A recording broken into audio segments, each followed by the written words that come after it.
What's up everyone, Steven here with a new product video for you, and this time we're checking out the second generation Chromecast from Google. This is a fresh update to the first generation Chromecast, which happens to be one of my favorite tech items and something I use all the time to stream content. I think I'm not alone in this, as Google has managed to sell over 20 million units thus far since its release in the US back in July of 2013, and it's a killer deal at $35. In case you're not familiar with the Chromecast, it's a small dongle that connects via HDMI to your high-def television or monitor and streams audio and video via a Wi-Fi connection. You can cast the content from either an Android or iOS device, and it's also compatible with Windows, OS X, and Chromebooks. It allows you to check out a wide variety of TV shows, music, sports, games, and more. I mainly use it for YouTube, Netflix, and Google Play Music. Changes to this second generation include a hardware redesign, along with faster antennas supporting 802.11 AC Wi-Fi and 5 GHz bands. So that's a nice improvement in speeds, assuming you have the compatible equipment.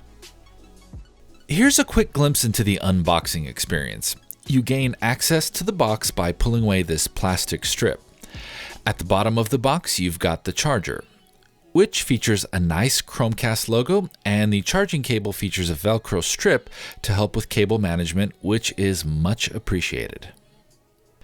Next up, you have the Chromecast hardware itself with an all-new design. So this time around, you have a circular dongle with a glossy exterior, and the HDMI connector is now attached to a flexible cable.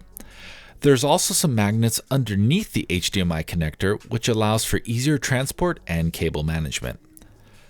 Along the outer edge, you've got the micro USB charge port and a reset button, as well as an LED indicator.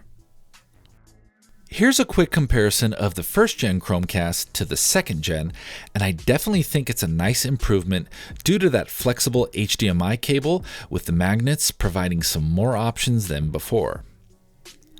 My first gen Chromecast's HDMI connector is starting to bend from its weight as it's connected horizontally, and I didn't use the optional HDMI extender.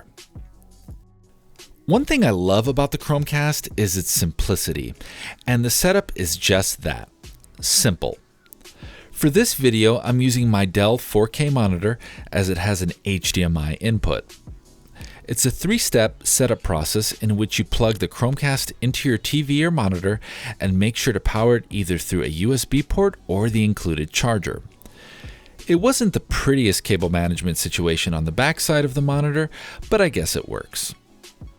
Make sure to be on the correct input, and then the software setup process will begin. After hooking up to your Wi-Fi network, there's a short video intro followed by a quick software update. Once that's done, you are ready to cast. You'll need the Chromecast app for your mobile device. In this case, I'm using the iPhone version. For all of this to work, you have to tap the cast button within a compatible app. For example, within the YouTube app, you tap the cast button and connect to your device, which in my case is named Chromecastaway. Then press play on a selected video and it will begin casting on your screen. An interesting side note is you can minimize the app once casting begins, which is really convenient. You also have the ability to control the volume as well as playback from the app, which is the case for most streaming video apps like Netflix and YouTube. Here's a quick glance at the iOS version of the Chromecast app itself.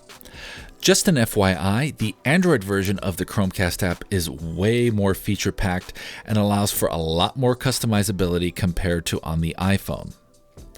Anyway, from the iOS version, you can see your device and access some simple settings such as the ability to change the name of the Chromecast and even reboot or factory reset the device. You also have the ability to change the backdrop photo with a few different options. So overall, I of course still love the Chromecast, but consider it a non-essential refresh for first-gen owners. Now, if you find your first-gen frustratingly slow, then it may be something you want to consider, especially with the awesome $35 price tag. If you currently don't own a Chromecast and want to do simple media streaming onto your TV, I couldn't recommend this device enough. I think it's an awesome little piece of tech to own, especially with how minimal and discreet it is compared to other media players out there. The ever-growing list of compatible apps is also a great sign of things to come. And as far as the improved Wi-Fi speed, I did notice a small difference, which was nice, and the redesign was cool, but you quickly forget about that once it's set up. So that's it for my take on the second generation Chromecast. Thank you so much to everyone for checking out this video, and if you enjoyed it, please make sure to hit that like button and subscribe to the channel if you haven't already. Also, be sure to check out some of my other videos and stay tuned as I've got plenty more coming your way. I'll see you in the next one.